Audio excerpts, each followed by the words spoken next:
അൽഹംദുലില്ലാ, നമ്മൾ ഇന്നുള്ളത് ആയിഷ പള്ളിയിലാണ്. തനഈം ഉംറപ്പള്ളി എന്ന് പറഞ്ഞാൽ ഈ ആയിഷ പള്ളിയാണ്.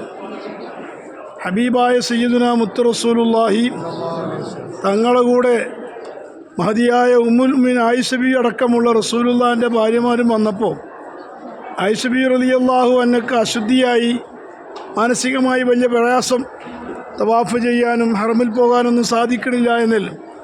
ആ ആയിഷ ബി റളിയല്ലാഹു അൻഹ ശുദ്ധിയായപ്പോൾ ആങ്ങൾ അബ്ദുറഹ്മാൻ റളിയല്ലാഹു അൻഹുവിൻ്റെ കൂടെ ഹബീബായ സയ്യിദുനാ മുത്ത് റസൂലുള്ളാഹി തങ്ങൾ ഈ തനഈമിലേക്ക് പറഞ്ഞയച്ച് ഉംറയ്ക്ക് വേണ്ടി ഇഹ്റാം ചെയ്യിപ്പിച്ചു എന്നതിൻ്റെ പേരിൽ ഈ പള്ളിയുടെ പേരാണ് മസ്ജിദ് ആയിഷ എന്നാണ് ഈ പള്ളിയുടെ പേര്.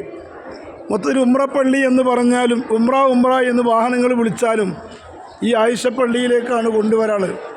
ആ ലക്ഷങ്ങളെ കൂട്ടത്തിൽ നമ്മളും ഉംറക്കെത്തിയിരിക്കുകയാണ്. അള്ളാഹു നമ്മിൽ നിന്ന് സ്വീകരിക്കുമാറാകട്ടെ, കബൂലാക്കുമാറാകട്ടെ ഇൻഷാ അല്ലാഹ്.